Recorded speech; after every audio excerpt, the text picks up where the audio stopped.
The candle trembled in Serene's hand as the study door groaned shut behind her, sealing her inside a room she had no right to enter. The flame danced wildly for a moment, casting grotesque shadows across the walls before steadying itself, as if it too understood the gravity of what she was about to do. Midnight had swallowed Thornwood Manor whole. The servants slept in the east wing, the Dowager Duchess in her chambers 2 floors above, and the Duke himself was supposed to be in London until morning. She had planned this carefully. 3 weeks of watching, waiting, learning the rhythms of this household that had become her gilded prison. And now she stood in Caius Vance's private study, heart hammering against her ribs like a bird desperate to escape its cage. The room smelled of leather and secrets. Oak shelves lined every wall, heavy with books she would never be permitted to read. A massive desk dominated the center, its surface covered in papers and correspondence that could mean nothing or everything. Moonlight spilled through tall windows, casting silver shadows across the Persian carpet beneath her bare feet. She shouldn't be here. She knew this with the same certainty she knew her own name. But desperation had a way of silencing doubt, and Sarah and Ashford had been desperate for far too long. Her fingers moved across the desk, searching. Letters from solicitors, estate accounts, invitations to events she would never attend. Nothing useful. Nothing that could buy her brother's freedom from the debts that Cornelius Finch had tangled him in. Nothing that could give her leverage against the man who controlled every aspect of her existence. She was about to abandon the search when the drawer caught her attention. It was locked. Unlike every other drawer in this meticulous study, this one bore a small brass lock that gleamed with recent use. Her pulse quickened. Men like the Duke of Thornwood did not lock empty drawers. The hairpin she had brought worked better than expected.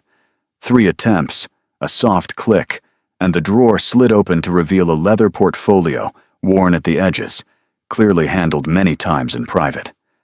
Serene lifted it with trembling hands and opened it to the candlelight.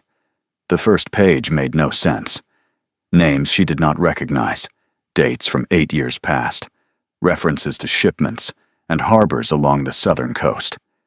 She turned to the second page, then the third, her confusion deepening with each line. And then she found the letter. It bore the seal of the Crown's intelligence office, cracked but unmistakable. The words swam before her eyes, but certain phrases burned themselves into her memory. Complicity in the smuggling of enemy intelligence. Evidence of treason. The late Duke of Thornwood. Sufficient proof to strip all titles and seize all holdings. The candle nearly slipped from her grip. The late Duke, Caius's father. The man whose portrait hung above the fireplace in the Grand Hall, stern and noble, and apparently a traitor to England. He had died only 2 years ago, but these documents stretched back nearly a decade. She was holding proof that the entire Vance legacy was built on a lie, that the current Duke had been hiding his father's treason since discovering it, that everything, the title, the estates, the fortune, the power, could be destroyed with a single letter to the right authorities. This was not leverage. This was a weapon. The study door exploded inward. Serene spun. The portfolio clutched to her chest and found herself staring into the face of the man she feared most in the world. Caius Vance filled the doorway like a storm given human form. He was still dressed for travel, his dark coat spattered with rain, his black hair disheveled from the wind. But it was his eyes that stopped her breath, pale gray, cold as winter steel, and fixed on her with an intensity that made her knees threaten to buckle. He was supposed to be in London. He was supposed to be gone. Miss Ashford. His voice was quiet. That was worse than shouting. The Duke of Thornwood never raised his voice when he was truly furious. He simply grew colder, quieter, more terrifyingly controlled. Would you care to explain why you are in my study at midnight, holding documents from my private desk. She could not speak. Her throat had closed around whatever words she might have summoned. She stood frozen, a rabbit before a wolf, everything she had worked toward crumbling around her. His gaze dropped to the portfolio in her arms. The anger remained, but beneath it, she saw something else. Fear. The Duke of Thornwood, the man who commanded rooms simply by existing in them, was afraid of what she held. "Put that down," he said, stepping into the room and closing the door behind him. The click of the latch sounded like a death knell. "Put it down, and we can discuss this rationally." Discuss what? The words escaped before she could stop them, hoarse and unsteady. Your father's treason? The evidence you've been hiding? The fact that your entire legacy is built on betrayal of the crown? His face went white. For one terrible moment, Seren thought he might strike her. His hands clenched at his sides, tendons standing out against his skin, and the muscle in his jaw twitched with barely contained violence. "You have no idea what you found," he said through gritted teeth. "No idea what you've done. I know enough." She took a step backward, clutching the portfolio tighter. "I know that if the wrong people see these documents, you lose everything. Your title, your lands, your precious reputation. And what do you intend to do with this knowledge?" He advanced, slow and predatory, closing the distance between them. "Blackmail? Extortion? Tell me, Miss Ashford, what price would satisfy your sudden courage?" The contempt in his voice cut deeper than she expected. 3 weeks in this house, and he still saw her as nothing. A charity case his grandmother had taken in. A quiet, biddable creature too weak to cause trouble. He had no idea who she really was. "I intend," she said, lifting her chin despite the terror coursing through her veins, "to survive." Something flickered in his gray eyes. Surprise, perhaps, at the steel beneath her soft exterior. He stopped 3 feet away, close enough that she could smell the rain on his coat, the cedar and smoke that seemed to cling to him always. "You cannot leave this room with those documents," he said flatly. "I will not allow it. You cannot stop me without creating a scene."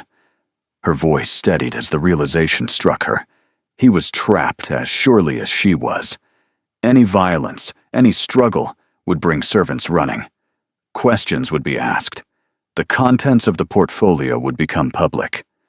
"You need my silence far more than I need your permission." The grandfather clock in the corner began to chime, its deep tones marking the hour. 1, 2, 3. 12 strikes that seemed to stretch into eternity as they stood there, predator and prey, neither willing to yield. When the final chime faded, Caius Vance smiled. It was not a pleasant expression. It held no warmth, no humor, only the calculation of a man who had realized his opponent was more formidable than expected. "Very well, Miss Ashford." He stepped back, gesturing toward the door with mocking courtesy. "It seems we have much to discuss, but not here. Not like this." His eyes bored into hers, cold and promising consequences she could not yet imagine. "Tomorrow morning, after breakfast, you will join me in the library. We will reach an understanding, you and I. And if I refuse, you will not refuse." His smile sharpened. "Because despite your newfound bravery, you are still trapped in my house, dependent on my grandmother's charity, with a brother drowning in debts he cannot pay. You may hold my secrets, Miss Ashford, but I hold your entire world." He opened the study door, stepping aside to let her pass. Seren walked through it on legs that barely held her, the portfolio pressed against her chest like armor, her mind reeling with what she had done and what was yet to come. Behind her, his voice followed her into the darkness of the corridor, soft and dangerous and utterly certain. "Sleep well, Miss Ashford. Tomorrow, everything changes." Sleep did not come. Seren lay in her borrowed bed, staring at the canopy above, while the portfolio rested beneath her pillow like a serpent waiting to strike.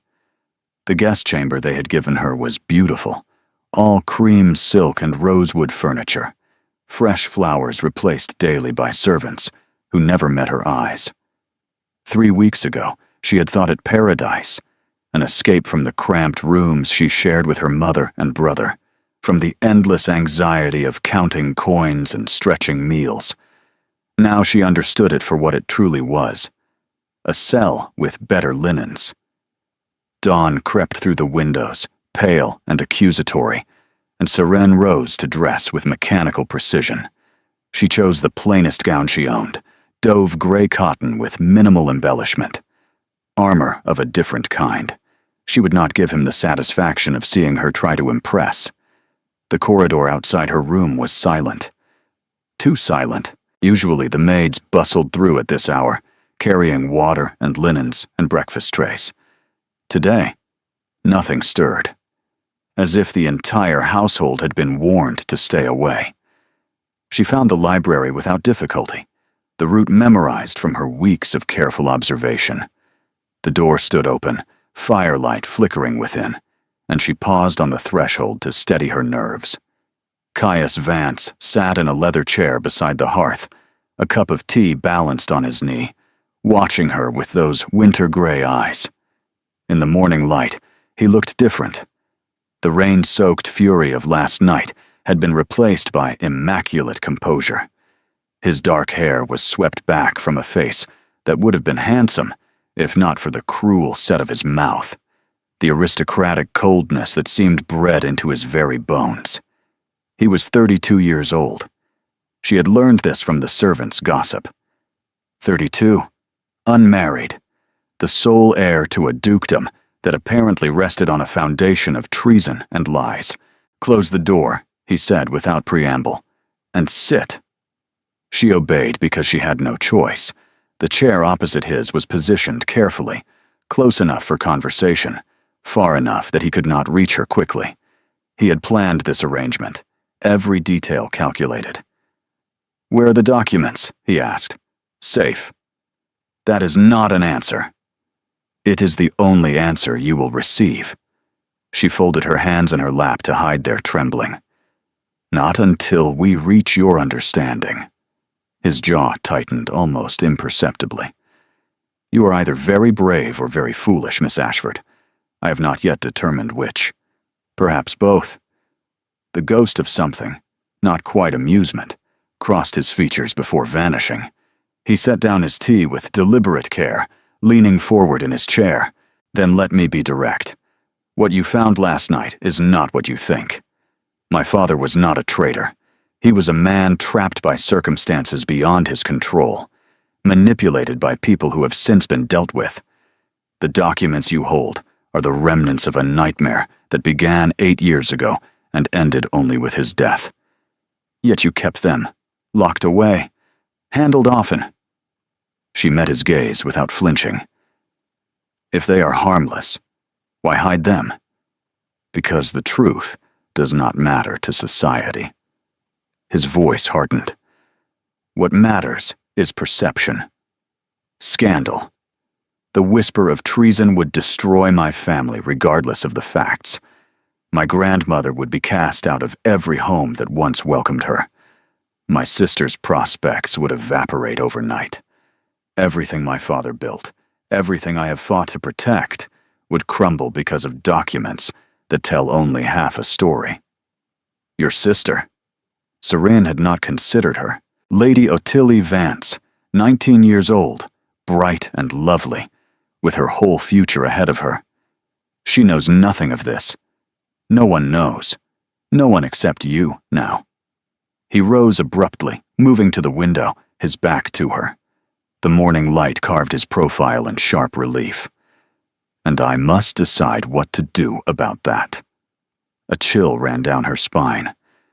"If you're considering violence, Your Grace, I should warn you that I've left instructions with someone outside this house.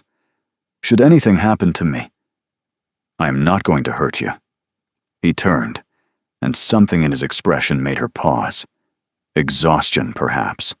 The weight of secrets carried too long. Despite what you think of me, Miss Ashford, I am not a monster. Then what are you? The question hung between them, unexpected and raw. For a moment his mask slipped, and she saw the man beneath the Duke. Someone younger than his years, worn thin by responsibility and grief, fighting a battle no one knew existed. Then the mask returned, smooth and impenetrable. I am the man who will make you an offer, he said coolly. One that benefits us both, if you are wise enough to accept it. Before he could continue, the library door burst open. A young woman swept in with the force of a summer storm, dark curls bouncing, violet eyes sparkling with curiosity. She was dressed for riding, her cheeks flushed with cold air and excitement. Chaos, the most extraordinary thing happened at the Whitmore estate this morning. Lady Honoria told everyone that you and she have an understanding, and now the whole county believes you are practically engaged. She stopped abruptly, noticing Seren. Oh, I did not realize you had company. Ottilie. The Duke's voice held warning. We will discuss this later. But it is all over the neighborhood. Mrs. Pemberton asked me directly if I would be gaining a sister soon. Lady Ottilie turned to Seren with open curiosity. You must be Miss Ashford. Grandmother mentioned you at dinner. A friend of the family fallen on difficult times, she said. How terribly romantic. Ottilie, the Duke repeated, sharper now. I am going. She rolled her eyes with sisterly irreverence. But Caius, you must address the Honoria situation. She is telling everyone you danced with her 3 times at the Harrington ball. 3 times. You know what that implies. She swept out as dramatically as she had entered, leaving silence in her wake. Seren watched the door close, her mind racing. Lady Honoria. An understanding. A woman who believed she had claim to the Duke's future. When she turned back to Caius, his expression had gone carefully blank. It seems, he said quietly, that my problems are multiplying by the hour. And despite everything, despite the danger and the documents and the impossible situation she had stumbled into, Seren felt the first flicker of something unexpected. Leverage. The fire crackled in the silence that followed Ottilia's departure. Seren watched the Duke carefully, observing how his jaw tightened at the mention of Lady Honoria, how his fingers drummed once against his thigh before stilling with visible effort. He was cornered. She could see it in the rigid line of his shoulders, the calculation behind his eyes. One scandal from his father's treason would destroy him. Another scandal from a broken understanding with an earl's daughter would wound him further. He was a man fighting battles on multiple fronts, and she had just handed him the most dangerous weapon. Or had she? Lady Honoria Blackstone, Seren said slowly, testing the name. I have heard the servants mention her. Beautiful, wealthy, impeccably connected. Your grandmother's choice for your bride. My grandmother's choice, he repeated with bitter emphasis. Not mine. Yet you danced with her 3 times. I danced with her once. She fabricated the rest. He moved back to his chair, dropping into it with less grace than before. The cracks in his composure were widening. Lady Honoria has spent the past 2 seasons manufacturing an attachment that does not exist. My grandmother encourages her, because the Blackstone fortune would solve several estate complications I do not care to explain. But you do not wish to marry her. I do not wish to marry anyone. The words came out flat. Final. Marriage requires trust. I have found that quality in short supply. Seren filed this information away. Another piece of the puzzle that was Caius Vance, a man who trusted no one, who kept his father's treason locked in a desk drawer because he could not bear to destroy the evidence or share the burden, who maintained perfect control over everything except the chaos multiplying around him. Your offer, she said, steering the conversation back to solid ground. You mentioned it before your sister arrived. He studied her for a long moment, reassessing. She could almost see the calculations shifting behind his eyes. You need security, he said finally. Money for your brother's debts. A future that doesn't depend on charity. I am prepared to provide all of this, generously, in exchange for your silence and the return of those documents. And then I disappear. Return to my former life, conveniently erased from your household. That was my original intention, yes. He leaned forward, elbows on his knees, hands clasped. But my sister's announcement has complicated matters. If you leave now, directly after Lady Honoria's claims, questions will be asked, assumptions made. The timing would suggest I discarded you for a better prospect. Would that not support your grandmother's goals? It would make me appear callous and inconstant, hardly qualities that recommend a man for marriage. His lip curled with distaste. Lady Honoria would be insufferable, believing she had won, and my grandmother would redouble her efforts to see the match concluded. Seren began to understand where this was leading. The shape of his offer was becoming clear, and it was far more complicated than simple payment for silence. You want me to stay, she said. I want you to play a role. He rose again, restless energy driving him to pace before the fire. A temporary arrangement. You remain at Thornwood as my grandmother's guest, but with one crucial addition. A subtle suggestion that my interests lie elsewhere. That I am perhaps considering a different sort of match.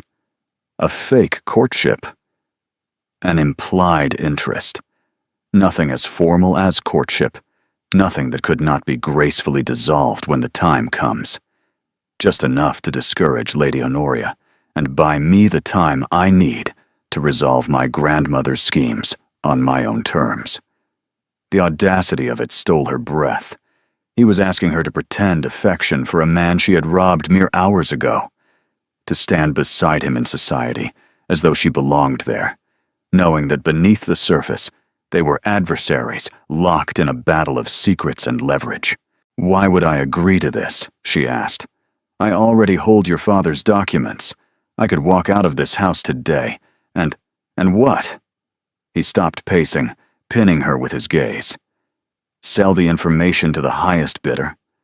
Watch a family destroyed for your profit? That is not who you are, Miss Ashford. I saw your face last night when you realized what you had found. Horror, not triumph. You did not seek those documents to cause harm. He was right. She hated that he was right. You were looking for something else, he continued, voice softening slightly. Something to help your brother, I would guess. Cornelius Finch has been bleeding your family dry for months. I am aware of his methods. The mention of Finch made her flinch. You know about Hadrian? I know about everything that happens in my household and beyond it. He returned to stand before her, close enough that she had to tilt her head to meet his eyes. Your brother owes £700 to various creditors, all of whom are connected to Finch in some fashion. Your mother takes in mending to afford medicine for her lungs. You came here as my grandmother's companion because it was the only respectable option left. Each word landed like a blow. He had investigated her, studied her circumstances the way one might study an opponent before a chess match. What I am offering, he said quietly, is a way out. Agree to this arrangement, and I will settle your brother's debts in full. I will ensure your mother receives proper medical attention. When our charade ends, I will provide references and connections that will secure your future. A position as a governess in a great house, perhaps, or a companion to a lady of standing. And the documents? You keep them, for now. The admission cost him. She could see it in the tightening around his eyes. Insurance, if you require it. When our arrangement concludes satisfactorily, you will return them, and we will part as allies, if not friends. He was trusting her. Against all logic, against his own stated beliefs, he was placing his family's fate in her hands, Unless this was another manipulation. Another calculation designed to bring her under his control. 3 conditions, she heard herself say. His eyebrow rose. You are negotiating with me. You need me as much as I need this opportunity. That makes us equals, Your Grace, at least in this. Something shifted in his expression. Interest, perhaps, or the beginning of respect. Name your conditions. First, my family is not to know the true nature of our arrangement. They must believe I am here as a genuine guest, perhaps catching the Duke's eye through honest means.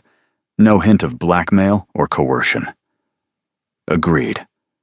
Second, I want access to society, to connections, to every opportunity that will help me build a future beyond this arrangement. When it ends, I will not be worse off than when it began. That was always my intention. Third, she stood, bringing herself to her full height, which still left her several inches shorter than him, but no longer seated beneath his looming presence.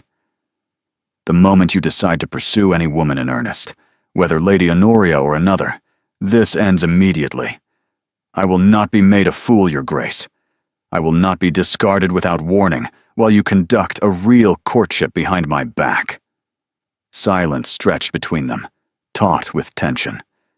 Then Caius Vance extended his hand. You have my word, he said. All 3 conditions. Do we have an agreement, Miss Ashford? She looked at his outstretched hand. Elegant, powerful, belonging to a world that had never welcomed her. She thought of her brother's debts, her mother's cough, the endless fear that had defined her existence for years. She thought of the documents hidden beneath her pillow, the secret that made them equals. She took his hand. We have an agreement. His grip was warm and firm, sealing a bargain that would change everything. And in his winter-gray eyes, she saw something that should have warned her. A flicker of something beyond calculation, beyond strategy. Something that looked almost like hope. The days that followed blurred together in a haze of silk and silver and carefully orchestrated deception. Seren's modest gray gowns disappeared overnight, replaced by morning dresses in soft rose and afternoon gowns in pale green and evening wear that made her breath catch when she saw herself in the mirror. Lady Ottilie had orchestrated everything with the enthusiasm of someone who had finally found a project worthy of her considerable energy. You cannot play the part looking like a governess, Ottilia declared on the second morning, directing 2 maids who carried bolts of fabric into Seren's chamber. Grandmother may have invited you as a companion, but if Caius is to show interest, you must look the role. The role, Seren repeated the word silently as she stood for measurements, as pins pricked her skin and seamstresses murmured about waistlines and hemlines. She was playing a role in a performance she had never auditioned for, wearing costumes that belonged to someone else's life. Thornwood Manor itself seemed designed to remind her of this. Every room she entered was larger than her family's entire lodging. The breakfast room alone could have housed a dozen families, its windows overlooking gardens that stretched toward a lake she had only glimpsed from her window. Servants moved through the corridors like ghosts, anticipating needs before she knew she had them. On her 3rd morning, she found fresh flowers in her chamber, a different arrangement from the day before. Lilies this time, white and fragrant, placed in a crystal vase that probably cost more than her father had earned in a year before his death. From the conservatory, miss, her assigned maid explained, a young woman named Mercy, who seemed determined to live up to her name. Her Grace orders them changed daily. She says flowers bring life to empty rooms. Empty rooms. Seren supposed that was what she was filling.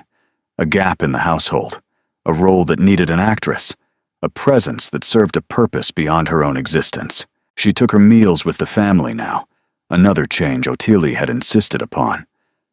The Dowager Duchess presided over the table with silver-haired authority, asking pointed questions about Serene's education and accomplishments with an intensity that felt like examination. Caius appeared for dinner, but rarely breakfast, and when he did speak to her, it was with the careful politeness of strangers who happened to share a dining room. No one watching would suspect they had an arrangement. No one would guess that beneath her pillow, locked in a small chest she had purchased from a traveling merchant, lay documents that could destroy everything this family possessed. The contrast made her dizzy. On the fourth evening, Ottilie insisted on showing her the gallery. "You must know the family history," she said, linking her arm through Serene's with easy affection that felt unearned. "Otherwise, you will say something wrong at the Hartwell ball, and Lady Honoria will pounce." The gallery stretched the length of the manor's west wing, lined with portraits of Vances stretching back 2 centuries. Stern men in military dress, elegant women in the fashions of their eras, children who had grown into the stern men and elegant women of subsequent portraits. "That is our great-great-grandfather," Ottilie said, pointing to a figure in Tudor dress. "He was granted the dukedom by Elizabeth herself. Rumor has it he was her lover, though historians dispute it." Serene nodded, only half listening. Her attention had caught on a portrait near the gallery's end. A man in his middle years, dark-haired like Caius, but with warmer eyes and a softer mouth. He stood beside a woman whose beauty was undeniable, her hand resting on his arm with visible affection. "My parents," Ottilie said, her voice losing some of its brightness. "That was painted 3 years before Mother died. She caught fever during a winter ball. Father never recovered. He lasted another 8 years. But Caius says he was already gone. Just a body going through motions. The late Duke, the man whose secrets Serene had stolen, the traitor, if the documents spoke truth, or the victim, if Caius's version was accurate. Looking at his painted face, she could not tell which. He was kind," Ottilie continued softly. "Kinder than Caius, though my brother would argue that point. Father believed in second chances. He used to say that everyone deserved the opportunity to become better than their worst mistakes. The words landed like stones in still water. Everyone deserved the opportunity to become better than their worst mistakes." Had the late Duke believed that about himself? Had he spent his final years seeking redemption for whatever sins those documents recorded? "You look pale," Ottilie observed, squeezing her arm. "Have I upset you?" "No." Serene forced a smile. "I was simply thinking about mistakes and opportunities." Ottilie studied her for a moment, curiosity evident in her violet eyes. Then she smiled, bright and uncomplicated, and tugged Serene toward the gallery's exit. "Come. Cook has made almond cakes, and if we do not claim our share before Caius finds them, there will be none left. He has a weakness for sweets he thinks no one knows about." A weakness for sweets. Such a small detail, so human and unexpected. Serene added it to her growing catalog of observations about the Duke of Thornwood, unsure why she was collecting them, unsure why she cared. That night, alone in her borrowed chamber with its fresh flowers and silk hangings, she removed the documents from their hiding place and read them again by candlelight. She had done this every night since their bargain was struck, studying the papers with increasing attention, searching for anything she might have missed. The accusations remained damning, but now she noticed marginalia in a different hand, notes scrawled in corners, references to names and places that seemed disconnected from the treasonous content. One name appeared several times: Phineas Crane. She filed it away, uncertain of its significance. When she pictured the late Duke now, she saw the man in the portrait. Warm eyes, a soft mouth. A father who had lost his wife and spent 8 years as a body going through motions. What had driven him to treason? Desperation? Manipulation?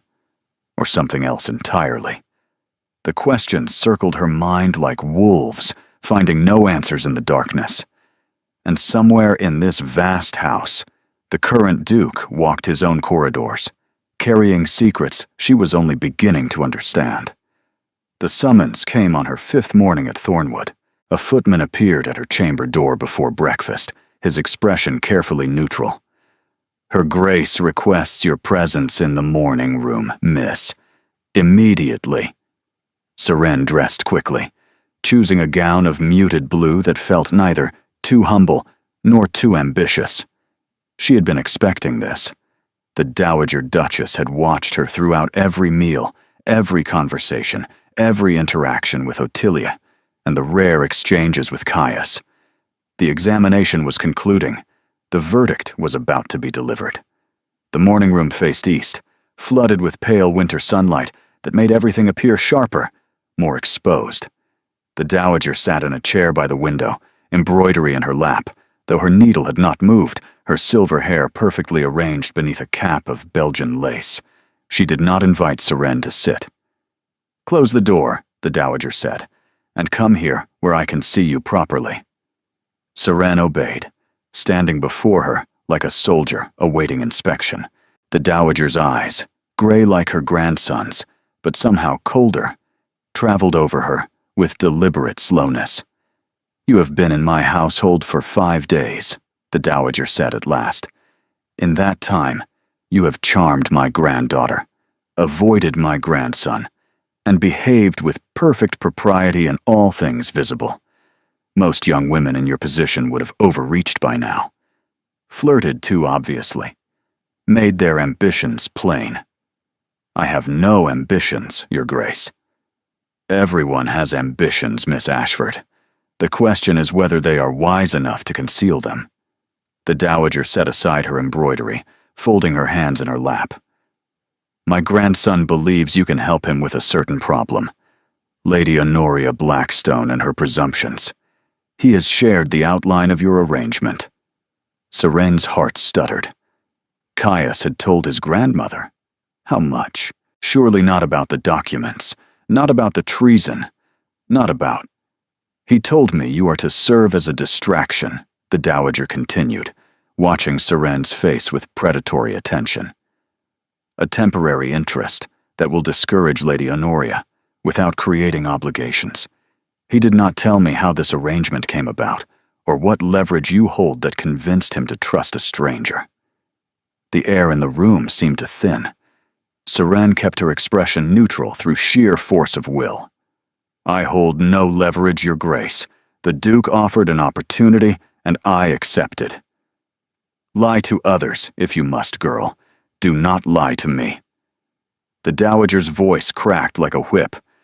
"I have watched my grandson since the day he was born. I know every expression that crosses his face, every tell that betrays his thoughts. When he looks at you, he is not looking at an opportunity. He is looking at a threat he has decided to keep close." Seren said nothing. There was nothing safe to say. "What do you know?" the Dowager asked softly. "What did you find, or hear, or discover, that gave you power over the Duke of Thornwood?" The question hung in the air, sharp as a blade. Seren met the older woman's eyes, understanding that whatever she said next would determine everything. "I know," she said slowly, "that this family has suffered great losses. I know that your grandson carries burdens he shares with no one. I know that he is afraid, though he would never admit it, and that his fear drives him to control everything within his reach." The Dowager's expression flickered. "That is not an answer." "It is the only answer I can give." Seren lifted her chin. "You ask what leverage I hold. I will tell you this much. I could destroy your family. I choose not to. Whether that makes me trustworthy or simply patient, I suppose time will tell." Silence stretched between them, brittle and dangerous. Then the Dowager laughed. It was not a warm sound. It held no affection, no amusement, only the sharp recognition of one strategist acknowledging another. "You have spine," she said. "I wondered. Ottilie claimed you did. But Ottilie sees the best in everyone, including people who deserve considerably less." She rose from her chair, moving to stand before Seren with the careful grace of someone whose joints protested movement. "I am going to tell you something, Miss Ashford. A warning and a truth, both at once." Seren waited. "My son was not a perfect man." The words came out measured, deliberate. "He made mistakes that nearly destroyed this family. My grandson has spent the years since his death repairing that damage, carrying a weight that would have crushed lesser men. If you threaten what he has built, if you use whatever knowledge you possess to harm him or this family, I will end you.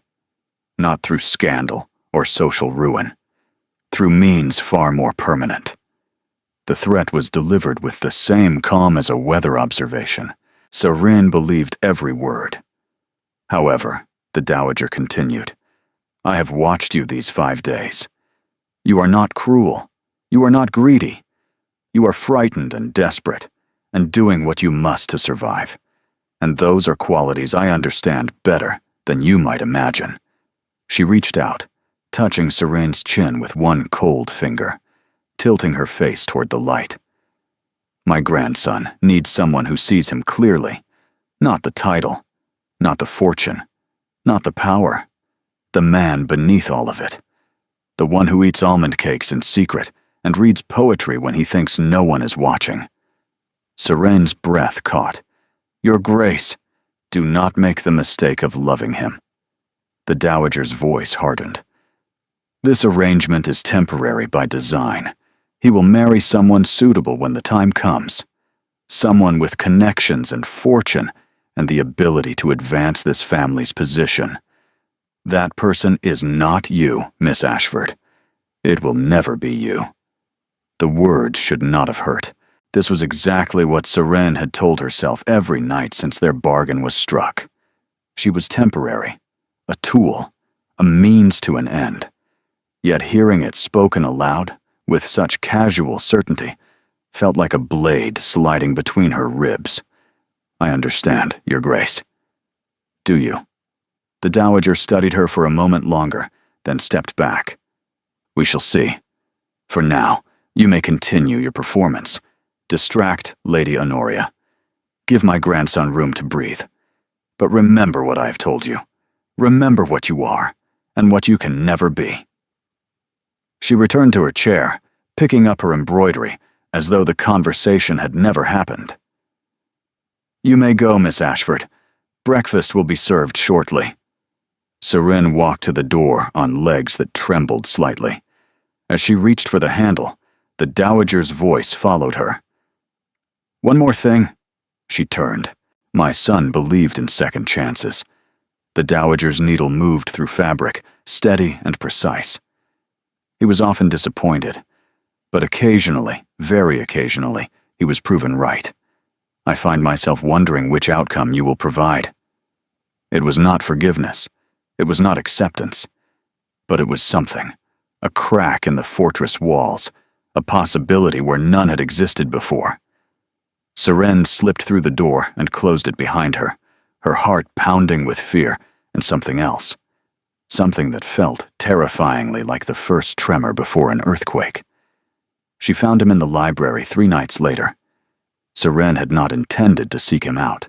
Sleep had abandoned her again, driven away by dreams of her mother's cough, and her brother's debts, and the Dowager's cold pronouncements. She had wandered the darkened corridors of Thornwood, learning the house by moonlight, until the glow beneath the library door drew her like a moth to flame. He sat in a leather chair before the dying fire, a book open in his lap, a glass of amber liquid in his hand.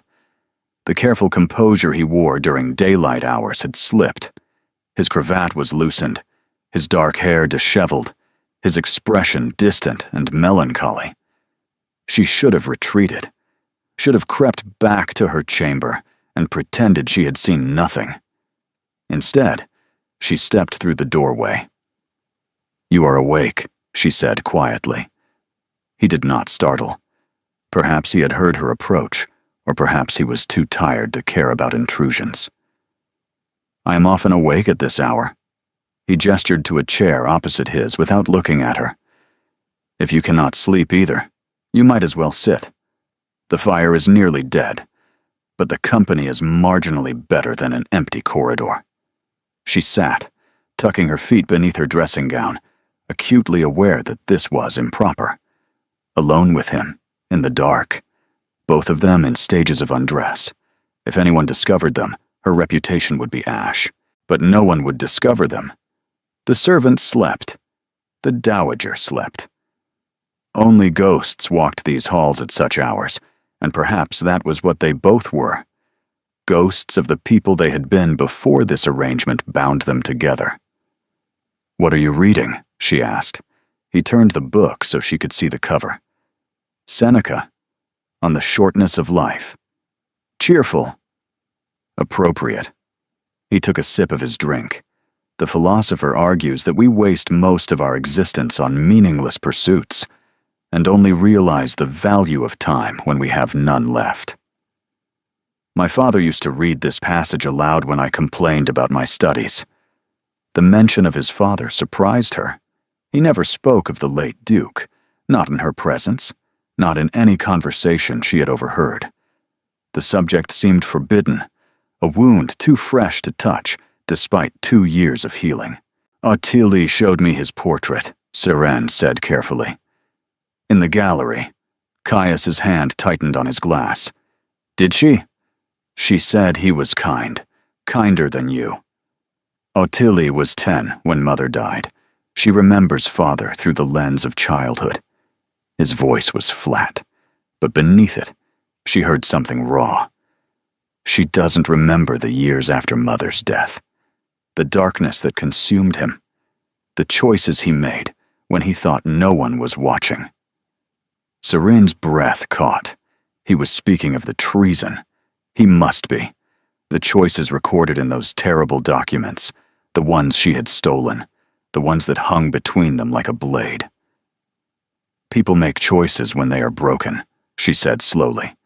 "That does not make the choices right, but it makes them understandable." He looked at her then, truly looked, and she saw the exhaustion beneath his cold exterior, the grief he had carried since his father's death, the loneliness of a man who trusted no one because the one person he should have been able to trust had failed him utterly. "You are trying to absolve him," he said, "a man you never knew, whose sins could destroy everything I have built. I'm trying to understand. Why? What does it matter to you whether my father was a villain or a victim?" The question cut deeper than he intended. What did it matter? She held his secrets. She could use them or return them. His father's motivations changed nothing about her circumstances. And yet, "Because I know what it is to love someone who fails you," she said quietly. "My father made choices that ruined our family.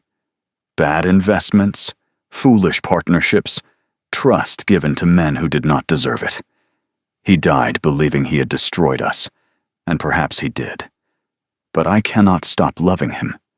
I cannot reduce him to his worst decisions." Caius was silent for a long moment. The fire crackled, sending shadows dancing across his face. "My father was manipulated," he said finally. The words came out rough, as though torn from somewhere deep. "A man named Thornberry approached him after my mother's death, when the grief was still consuming him. Offered friendship, understanding, an escape from the pain. By the time Father realized what he had become involved in, it was too late. He spent his final years trying to undo the damage, gathering evidence, preparing to expose Thornberry and his network. And then he died. And then he died." Caius drained his glass, setting it aside with a clink that echoed in the quiet room. Before he could clear his name, before he could explain, before he could do anything except leave me with a mess of documents and a legacy of treason that I have been hiding ever since. Serene absorbed this, rewriting the story she had constructed from those terrible pages. Not a traitor, then. A victim who had become complicit, who had tried to make amends, who had died before redemption was possible. Thornberry, she repeated. The name was familiar. She had seen it in the margins of the documents, scrawled alongside that other name she had noticed. Is he still alive? No. He died 3 years ago. But his network endures. People who would use those documents not for justice, but for profit, for leverage, for the destruction of a family they have always envied. His eyes met hers, and she saw the weight of secrets in their depths. That is why I keep them locked away. That is why I could not let you walk out of my study that night. It was never about reputation, Miss Ashford. It was about survival. She understood then. Truly understood. He was not protecting his pride or his position. He was protecting his sister from scandal, his grandmother from ruin, the servants and tenants who depended on Thornwood for their livelihoods. Everything and everyone that rested on his shoulders, carried in silence, shared with no one. Until now. Why are you telling me this? She asked. I could use it against you, add it to the documents, make the picture even more damning. You could. He leaned back in his chair, studying her with something that was not quite suspicion and not quite trust. But you will not. How can you be certain? Because you asked why. The ghost of a smile crossed his face, there and gone. A blackmailer would not care about my father's motivations. They would care only about the evidence. You care about the truth. That makes you either very dangerous or very valuable. I have not yet determined which. She remembered him saying something similar in his study, that first terrible night. Very brave or very foolish. Now the words had shifted, and she was not sure whether to be flattered or afraid. Perhaps both, she said, echoing her earlier response. This time his smile lingered. Just slightly, just for a moment. But it transformed his face, softening the sharp edges, revealing glimpses of the man beneath the Duke. Perhaps both, he agreed. The fire had collapsed to embers. The hour had grown impossibly late. They should retreat to their separate chambers, resume their separate masks, pretend this conversation had never happened. Instead, Seren reached for the book of Seneca still open in his lap. Read to me, she said. The passage your father used to read. I would like to hear it. He hesitated. Then, slowly, he lifted the book and began to read aloud. His voice was low and measured, filling the darkened library with words about time and waste and the fleeting nature of existence. Seren listened with her eyes closed, letting the rhythm of his voice wash over her, and felt something shift between them. Something dangerous. Something real. When he finished, neither of them spoke. The fire had died completely, leaving only moonlight through the tall windows. Thank you, she whispered. For what? For trusting me. Even a little. He did not answer. But when she rose to leave, his hand caught hers briefly, a touch so light she might have imagined it. Sleep well, Miss Ashford. She walked back to her chamber, with his voice still echoing in her mind, and knew with terrible certainty that the Dowager's warning had come too late. She was already beginning to fall. The Hartwell ball arrived like a storm on the horizon, inevitable and terrifying. Serene stood before the mirror in her chamber, while Mercy arranged the final touches of her ensemble. The gown was midnight blue silk, cut in the latest fashion, with silver embroidery that caught the candlelight like scattered stars. Ottilie had chosen it specifically, declaring that Seren must look devastating enough to make Lady Honoria weep into her champagne. Devastating was not how Seren felt. Fraudulent, perhaps. Terrified, certainly. She was about to enter a ballroom filled with people who had spent their entire lives in society, while she had spent hers counting coins and mending stockings. You look like a duchess, Mercy said softly, meeting her eyes in the mirror. The word landed like a blow. Duchess. The Dowager's warning echoed in her mind. That person is not you. It will never be you. I look like a pretender, Serene replied. Let us hope no one notices. The carriage ride to Hartwell House was silent. The dowager sat rigid with disapproval, having made her feelings about this outing abundantly clear. Ottilie vibrated with excitement beside Seren, squeezing her hand at intervals. And Caius sat opposite them, his eyes fixed on some middle distance, his expression unreadable. He had not spoken to her since their night in the library. 3 days of careful avoidance, of meals taken in silence, of glances that never quite connected. She told herself it was proper.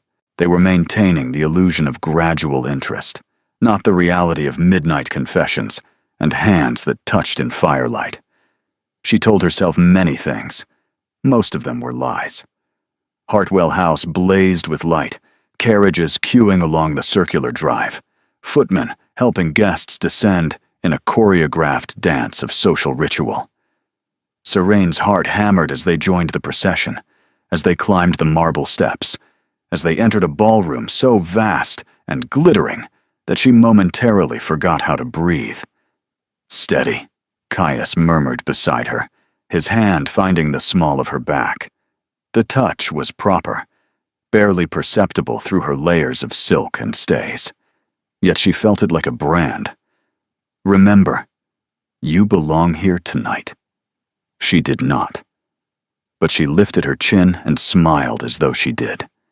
The introductions blurred together. Lord and Lady Hartwell, gracious hosts with calculating eyes.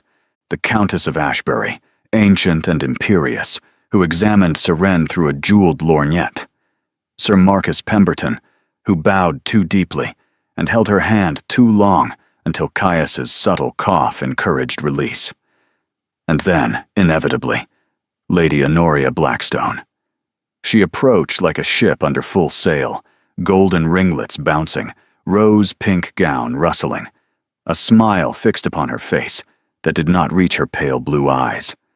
2 companions flanked her, lesser beauties who served primarily to highlight her own radiance. Your Grace, Honoria said, curtsying to Caius with practiced elegance. How wonderful to see you.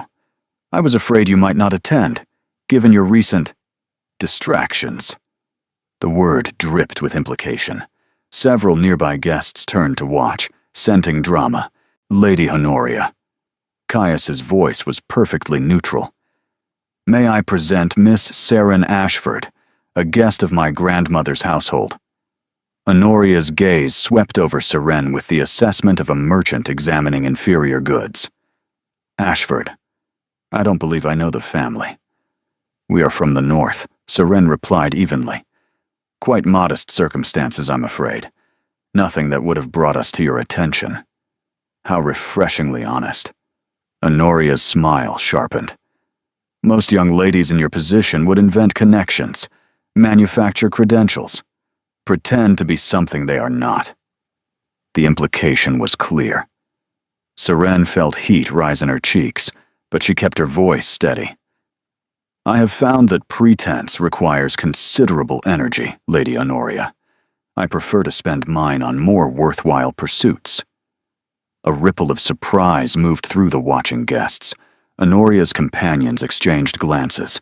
Caius's hand pressed slightly more firmly against Seren's back, and she could not tell if it was warning or approval. Indeed, Honoria's eyes narrowed. And what pursuits might those be? Needlework? Watercolors? The traditional accomplishments of a governess? Reading, primarily. Seren refused to flinch. Philosophy, history, the occasional novel. I find that books provide better company than most ballrooms. Someone nearby made a sound that might have been suppressed laughter.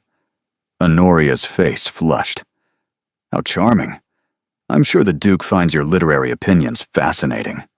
She turned to Caius, dismissing Seren entirely. Your Grace, I believe you owe me a dance. You promised at the Ashbury dinner last month, if you recall. I recall making no such promise. Caius's voice had gone cold, the temperature dropping several degrees. And I'm afraid my first dances this evening are already claimed. He took Serene's arm, guiding her toward the dance floor before Honoria could respond. She felt the weight of dozens of stares following them, heard the whispers beginning to spread like wildfire through the assembled guests. "That was perhaps unwise," she murmured, as they took their positions. "That was necessary." His hand found her waist as the music began. "She needed to understand that her claims on my attention are unfounded. You provided the perfect demonstration." "I am a demonstration now?" A warmth crossed his expression. "You are considerably more than that." The waltz swept them into motion before she could respond. Seren had practiced with a dancing master Ottilia had hired, an ancient Frenchman who criticized her every step. But this was nothing like those lessons. This was Caius's hand, warm through her glove, his body moving in perfect rhythm with hers, his eyes holding hers with an intensity that made her dizzy. "You're not counting," he observed. "What?" "Your steps. In practice, Ottilie said you counted constantly. Now you are simply dancing." She realized he was right. The music had taken over, his lead so assured that her body followed without thought. "Perhaps I finally have a partner worth trusting," she said. The words hung between them, weighted with meaning neither acknowledged. They turned across the floor, past watching faces, past Honoria's furious glare, past the dowager's calculating observation. "You make me forget," Caius said quietly, so softly she almost missed it. "Forget what?" "That I am supposed to be pretending." The confession stole her breath. Before she could respond, the music ended. They stood frozen for a heartbeat, his hand still at her waist, the ballroom pressing in around them. Then Ottilie appeared, breaking the spell with her usual exuberance. "That was magnificent. Honoria looks positively murderous. Come, Seren, you must meet Lady Ashbury properly. She's asked specifically about you." The rest of the evening passed in a whirl of dances and conversations. Seren found herself welcomed by women who seemed genuinely curious about her, questioned by matrons who probed for scandal, pursued by young lords who saw opportunity in her uncertain status. Through it all, Caius remained nearby. Not obviously, not possessively, but present. When Lord Harrington's heir held her too closely during a quadrille, Caius appeared with refreshments. When an elderly earl began interrogating her about her father's profession, Caius mentioned an urgent matter requiring her attention elsewhere. Protection, she realized. He was protecting her, shielding her from the worst of society's teeth. It should not have mattered. This was temporary, a performance that would end. But as the evening drew to a close, as they gathered in the entrance hall waiting for their carriage, Lady Honoria appeared one final time. "A word, Miss Ashford." Her voice carried across the marble, silencing nearby conversations. "Before you leave." Caius stepped forward, but Seren touched his arm. "Let her speak," she said quietly. "I can manage this." Honoria's smile was venomous. "I wanted to congratulate you on your performance this evening. Quite convincing. But I think we both know what this really is." "And what is that, Lady Honoria?" "A temporary arrangement, a distraction. The Duke is using you to avoid a match his family desires, and when he tires of the game, you will return to whatever provincial obscurity produced you." Honoria stepped closer, her voice dropping to a hiss. "Enjoy your borrowed gowns and borrowed consequence while they last. When this ends, I will still be here, and you will be nothing." The words landed like blows because they echoed every fear Seren carried. She was temporary. She was borrowed. She was nothing compared to women like Honoria Blackstone. But she had survived worse than cruel words. She had survived poverty and loss and desperation. She had walked into a duke's study and stolen his greatest secret. She would survive this too. "Perhaps you are right," Seren said, loud enough for the watching guests to hear. "Perhaps this ends, and I return to nothing. But at least I will know that whatever time I had was genuine. Can you say the same about whatever match you eventually secure? That your husband chose you freely, rather than being cornered into compliance? Honoria's face went white. Without another word, she turned and swept away, her companion scurrying after her. In the silence that followed, Caius's hand found Seren's. "Well done," he murmured. But Seren could not celebrate. Honoria's words had planted seeds that would not stop growing. "When this ends, you will be nothing." The carriage ride home was quiet, but Caius's hand did not release hers until they reached Thornwood's doors. And that night, alone in her chamber, Seren wept for the first time since arriving. Not because Honoria had hurt her, because Honoria had told her the truth. 3 days after the Hartwell ball, Seren found herself alone with Caius in the conservatory. She had not intended to be alone with him. The conservatory was supposed to be empty at this hour, a retreat where she could sit among the orchids and pretend her heart was not in constant turmoil. Instead, she had walked through the glass doors to find him standing by the fountain, his jacket removed, his sleeves rolled to his elbows, looking more human than she had ever seen him. "Miss Ashford." He did not seem surprised. "I wondered when you would find this place. I was looking for solitude." "As was I." He gestured to a stone bench near the fountain. "It seems we are destined to seek the same hiding places." She should leave. Every rational thought screamed that she should retreat, maintain distance, and protect herself from the inevitable heartbreak approaching. Instead, she sat on the bench, and he sat beside her, close enough that their shoulders nearly touched. The conservatory was warm and humid, filled with the scent of growing things. Moonlight filtered through the glass ceiling, casting everything in silver and shadow. "You have been avoiding me," she said. "Yes." "Why?" He was silent for a long moment. When he spoke, his voice was rough. "Because when I am near you, I forget the rules I have built my entire life around. I forget that this is temporary.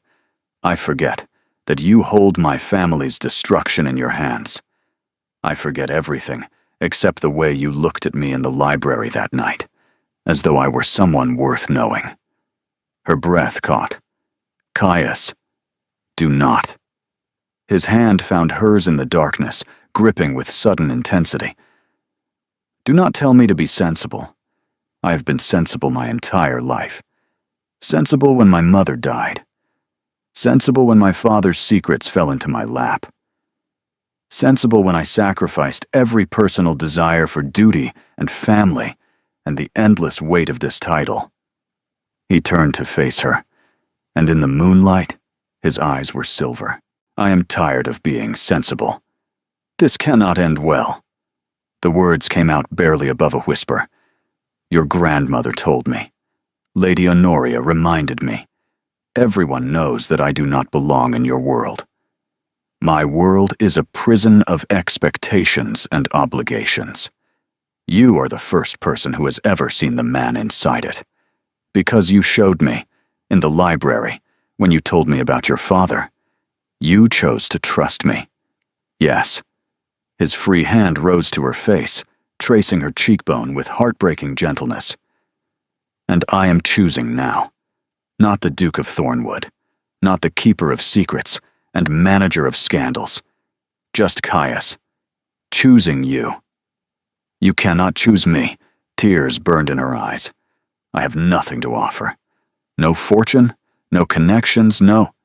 You have yourself." His thumb brushed away the tear that escaped. "That is enough. That is everything." When he kissed her, it was nothing like the chaste exchanges she had witnessed between courting couples in ballrooms and gardens. It was desperate and tender, tasting of longing and fear, as though he were trying to memorize her before she could disappear. His lips moved against hers, with a hunger that spoke of years of loneliness, of walls built so high that even he had forgotten what lay behind them. She kissed him back with equal desperation, her fingers tangled in his hair, pulling him closer, abandoning every pretense of propriety. In this moment, in this moonlit sanctuary, They were simply two people who had found each other against impossible odds. When they finally parted, breathless and trembling, his forehead rested against hers. "Tell me this is real," he whispered. "Tell me I am not imagining that you feel what I feel. It is real."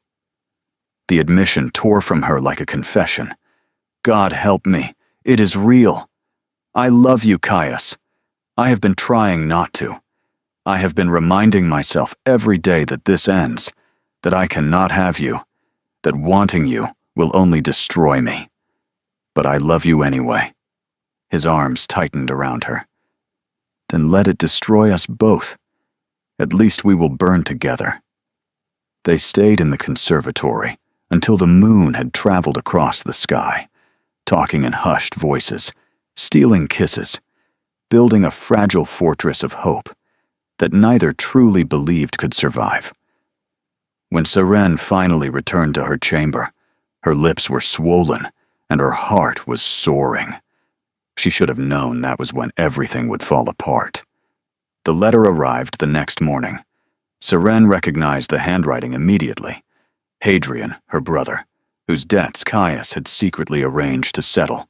But Caius had said the matter was handled. The creditors paid, the threat eliminated. The letter told a different story. "Dearest sister," Hadrian wrote, "I have made a terrible mistake. Cornelius Finch discovered that someone paid my debts and traced the money to the Duke of Thornwood. He is furious. He had planned to use my situation to gain leverage over our family, and now that leverage is gone. He came to see me last night with a proposal. He knows you are at Thornwood. He knows the Duke has shown you favor. He wants you to obtain certain documents he believes the Duke possesses, papers relating to the late Duke's involvement with a man named Thornberry." The words blurred before her eyes. "Finch says if you do not cooperate, he will reveal everything. The debts, the arrangement, the nature of your presence at Thornwood. He will destroy your reputation and ensure no respectable household ever employs you. But worse, sister, he has threatened Mother. He knows she is ill. He knows we cannot protect her. I am so sorry. I should never have involved you with these people. Please, Seren, whatever you decide, be careful. Finch is connected to dangerous men, the same network that once entrapped the late Duke. They will not hesitate to destroy anyone who stands in their way.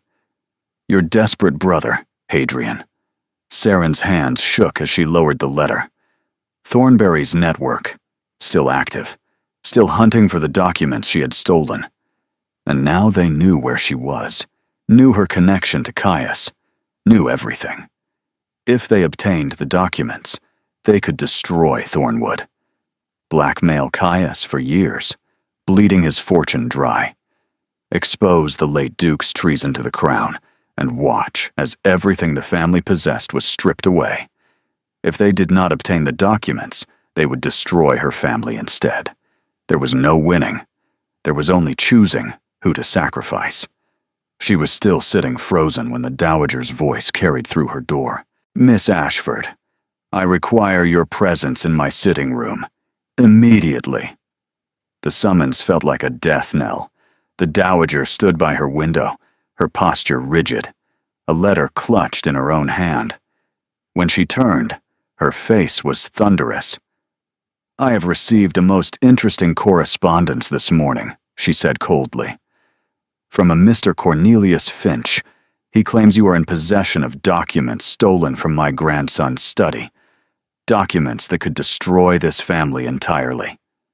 Serene's blood turned to ice. "He is demanding £10,000 for his silence." The Dowager's voice shook with controlled fury. "He suggests that if we don't comply, he will ensure the documents reach the appropriate authorities. The Crown's investigators, to be precise." "Your Grace, I can explain." "Can you?" The Dowager crossed the room, stopping inches from Serene's face. "Can you explain why you concealed evidence of treason? Why you allowed my grandson to trust you while holding a knife to his throat? Why you wormed your way into our household, into our affections, all while planning God knows what? I was not planning anything. I found the documents by accident. Caius knows my grandson is blinded by whatever feelings he imagines he has for you." The dowager's voice cut like glass. "I warned him. I told him you would bring destruction. But he was too foolish, too lonely, and too desperate for connection to listen." Each word struck like a physical blow. Serene felt tears streaming down her face, but could not wipe them away. "I love him," she whispered. "I would never—" "Love," the dowager laughed bitterly. "Love is meaningless without power, Miss Ashford. And you have none. You are a penniless nobody who stumbled into secrets far beyond your ability to manage. Now your brother's creditor is demanding ransom, and my family is caught in the crossfire of your incompetence." The door opened behind them. Caius entered, his face pale, his eyes moving between his grandmother and Seren. "What is happening?" "Your little arrangement has come due." The dowager thrust the letter toward him. "Read it. See what your trust has purchased." Seren watched as Caius read the letter, watched his expression shift from confusion to understanding, to something that looked devastatingly like betrayal. "You knew about Finch," he said quietly. "You knew he was connected to Thornberry's network. I did not. I swear to you, I only learned this morning. And yet you kept the documents. All this time, knowing what they could do, knowing the danger they posed. You kept them as leverage, as insurance. You said yourself I could keep them until— I said that when I believed we were building something genuine." His voice cracked. "Before I told you everything, before I trusted you with the truth about my father." The silence that followed was devastating. "Perhaps," the dowager said quietly, "you should go, Miss Ashford, before you cause any more damage." Seren looked at Caius, searching for any sign of the man who had kissed her in the conservatory, who had whispered about burning together. But his face had gone cold, shuttered, the Duke's mask firmly in place. "Caius," she breathed, "please, let me explain." "There is nothing to explain." His voice was hollow. "You were right from the beginning. This was temporary. An arrangement. I was foolish to imagine otherwise." Something shattered inside her. She did not remember leaving the sitting room, did not remember climbing the stairs to her chamber, did not remember packing her few belongings, the meager possessions she had brought, and nothing more. But she remembered opening the locked chest beneath her pillow and staring at the documents within. They wanted them. Finch, Thornberry's network, whoever remained of that conspiracy. They wanted these papers badly enough to threaten her family, to destroy everything she had built with Caius. If she left them here, Caius would eventually hand them over to save his family from blackmail. The cycle would continue. More demands, more payments, more vulnerability. But if she took them— the idea crystallized in her mind with terrible clarity. If she vanished with the documents, she could draw Finch's attention away from Thornwood, lead him on a chase that ended nowhere, protect Caius by becoming the target herself. And then she remembered the name she had seen in the marginalia. Phineas Crane.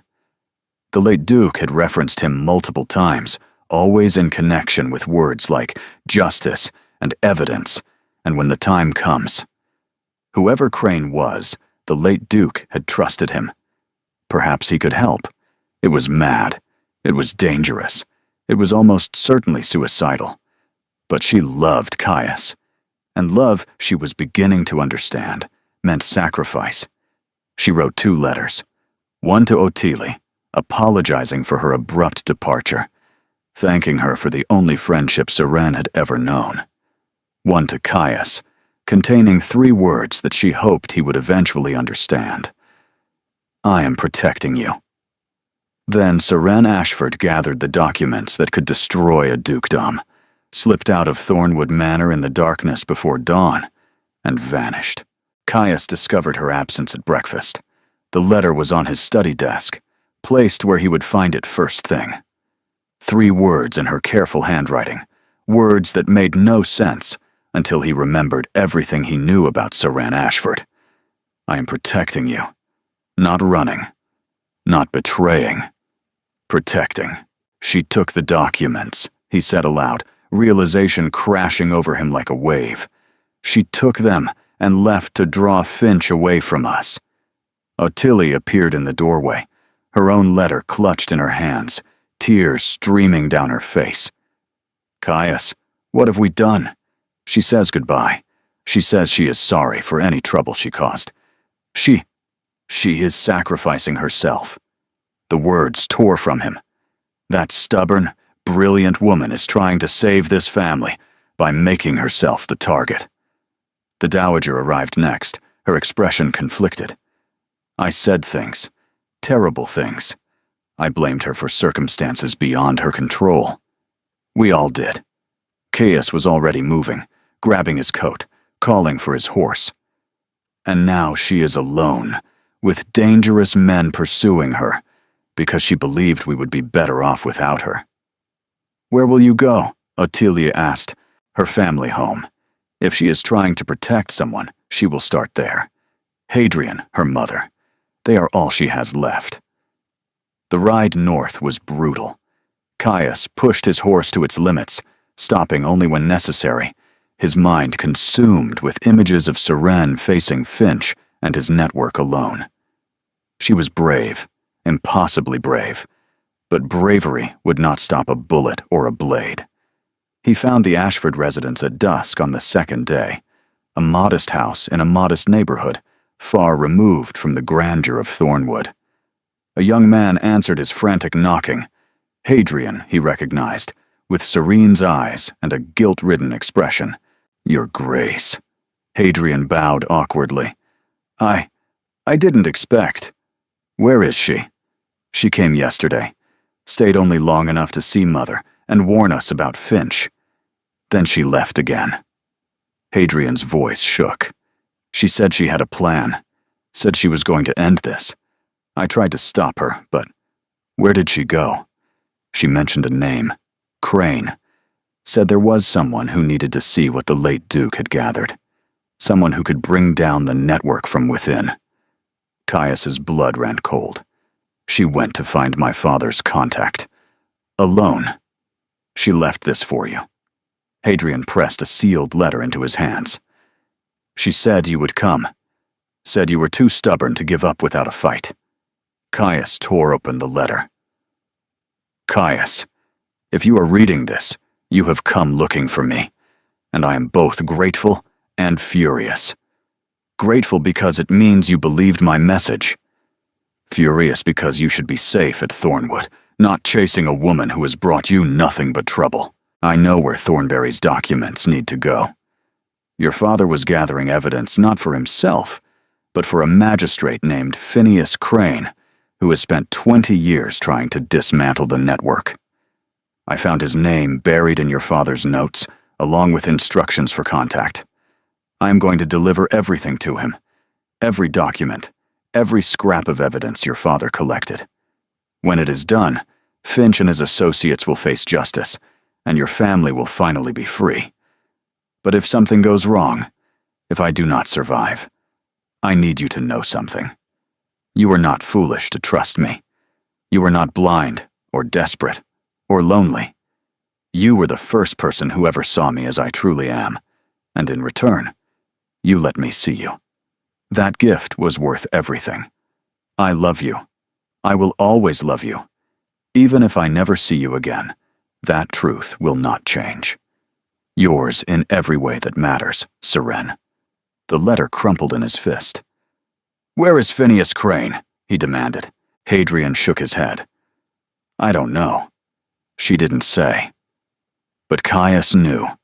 He knew because his father had mentioned the name once, years ago, in a conversation Caius had not understood at the time.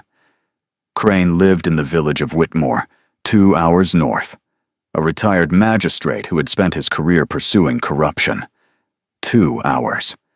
She had 2 hours head start, maybe less. Caius swung back onto his exhausted horse and rode into the night. He found her at dawn, emerging from Crane's cottage with empty hands and tears on her face. She looked up at the sound of hoofbeats and froze, her expression shifting through shock, fear, and finally something that looked like wonder. "You came," she whispered. He dismounted and crossed the distance between them in 3 strides, pulling her into his arms with enough force to drive the breath from both of them. "You infuriating woman," his voice broke. "You brilliant, brave, absolutely infuriating woman. Did you truly believe I would let you face this alone? I thought you hated me." The words came out muffled against his chest. "After what your grandmother said, after how you looked at me, I was afraid." He pulled back enough to cup her face in his hands. "Afraid of losing you. Afraid of wanting something I might not be able to keep. So I pushed you away, and you almost died because of my cowardice. I did not almost die. You walked into a network of criminals with nothing but documents and determination. That is the definition of almost dying." Despite everything, she laughed, a wet, broken sound that transformed into a sob. "I love you," he said fiercely. "I love you, and I am done pretending otherwise. I am done being sensible. I am done letting fear make my choices. Your grandmother will learn to accept my decisions or learn to live with her disappointment." He kissed her forehead, her cheeks, and her tear-stained lips. "Marry me, Seren, not as an arrangement, not as a performance, as a choice I am making freely, completely, with full knowledge of every consequence." She stared at him, trembling. "You are asking a penniless nobody to become a duchess. I'm asking the woman I love to become my wife." His eyes held hers, soft with hope. "Please, say yes." She kissed him instead, and he took that as answer enough. They returned to Thornwood together. The household staff gathered at the windows as they approached, whispers spreading like wildfire. The Duke had left in a fury 2 days ago, and now he returned with the woman who had vanished, both of them disheveled and exhausted, and clearly something more than employer and guest. The Dowager met them in the entrance hall. Her face was pale, her posture rigid, and her eyes moving between Caius and Seren with an expression that might have been fury, or might have been fear. Ottilie stood behind her, practically vibrating with anxious energy. "You found her," the Dowager said flatly. "I found her." Caius kept Seren's hand firmly in his. "After she single-handedly delivered my father's evidence to Magistrate Crane, ensuring that Thornberry's network will finally face justice." The Dowager's expression flickered. "Crane? The man your father trusted?" "The same." Seren tracked him down using notes father left in the documents.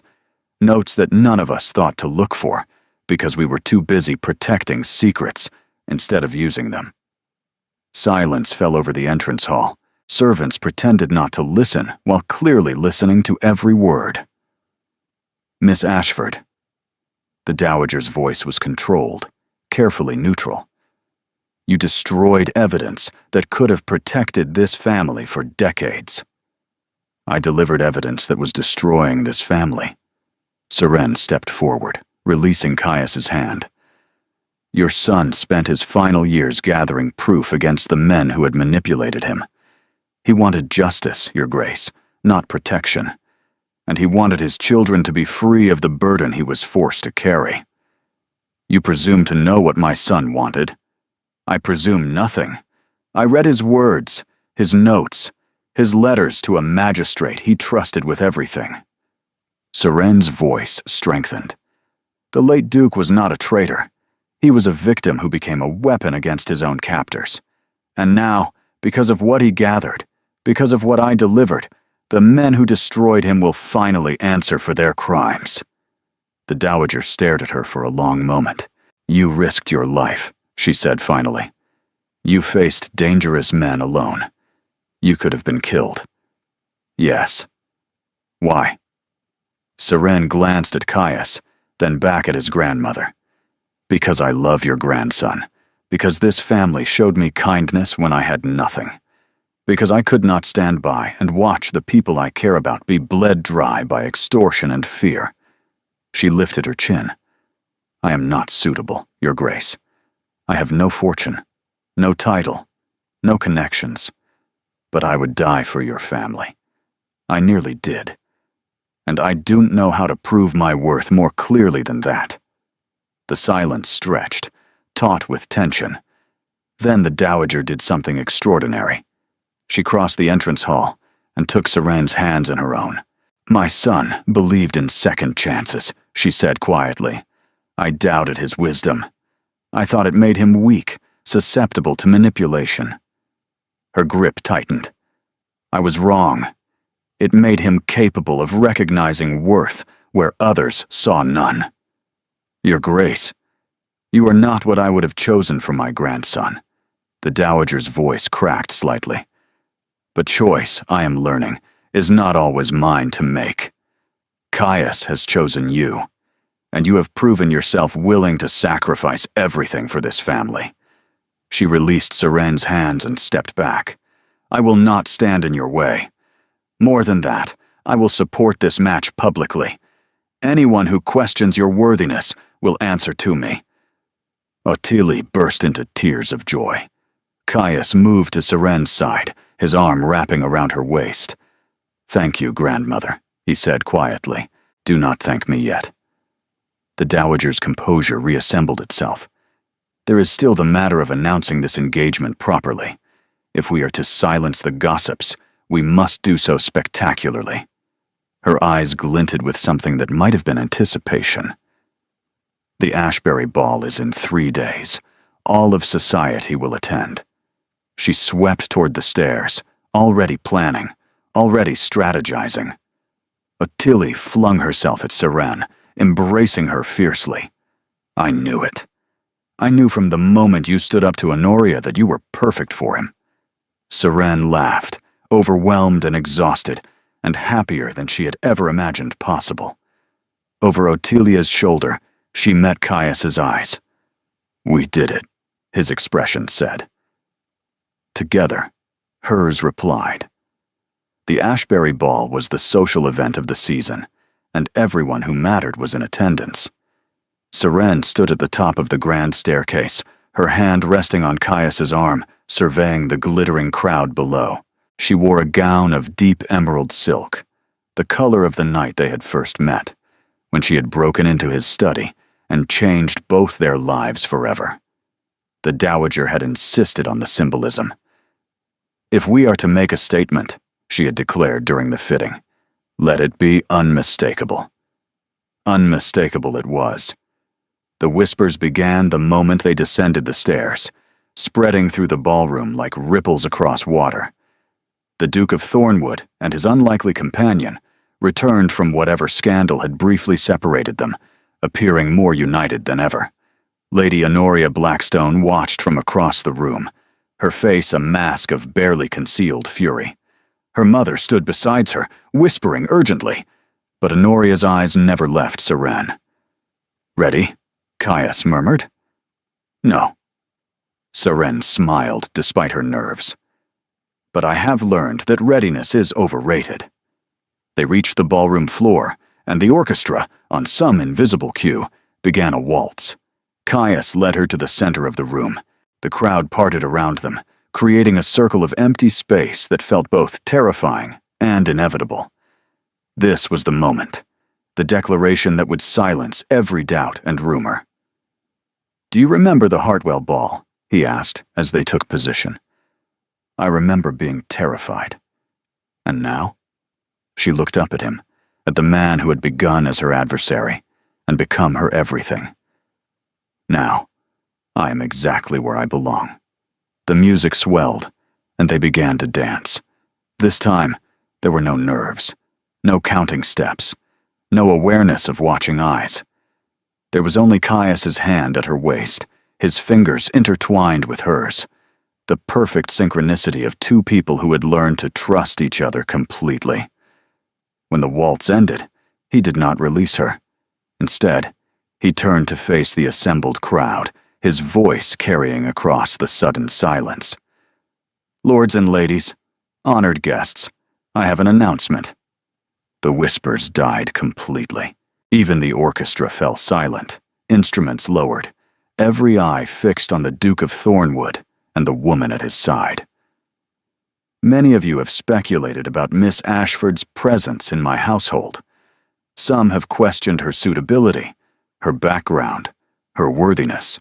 His voice hardened slightly. Tonight, I intend to end all speculation.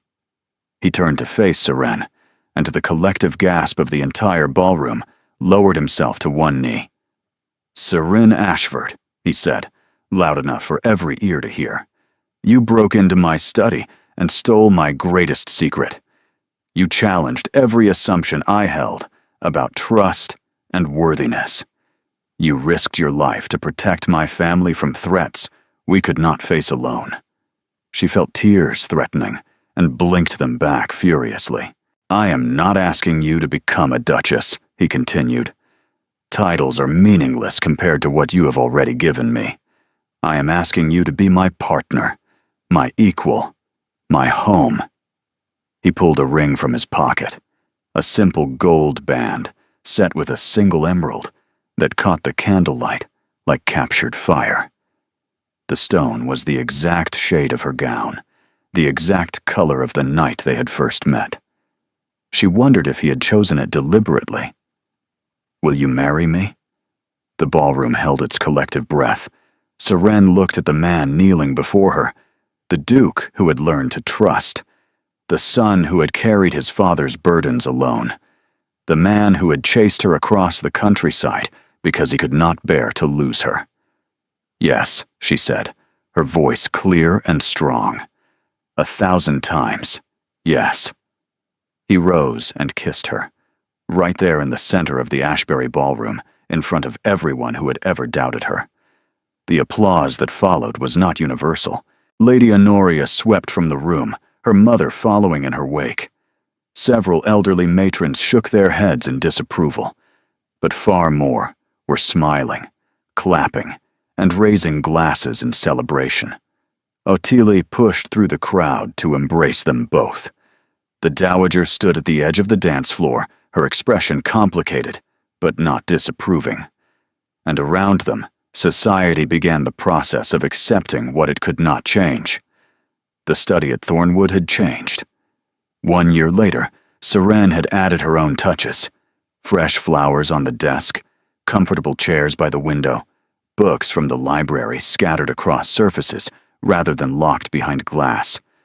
The room that had once felt like a vault now felt like a home. She was cataloging correspondence when she found the letter. It had slipped behind the desk, hidden for God knew how long, its seal unbroken. The handwriting was familiar, the same careful script she had seen in the late Duke's notes, the documents she had delivered to Magistrate Crane a year ago. She broke the seal with trembling fingers. "My dear son, the letter was addressed to Caius, but it had never been sent. A farewell message, written in the final weeks of a dying man's life. If you are reading this, then I am gone, and the burden I carried has passed to you. I am sorry for that. I am sorry for so many things. But I want you to know that I do not regret trying to make amends. The evidence I gathered will find its way to Crane eventually. The network will fall, and you will be free of the chains I accidentally forged. More than that, I want you to know that love is not a weakness. Your mother taught me that, and I spent years after her death forgetting it.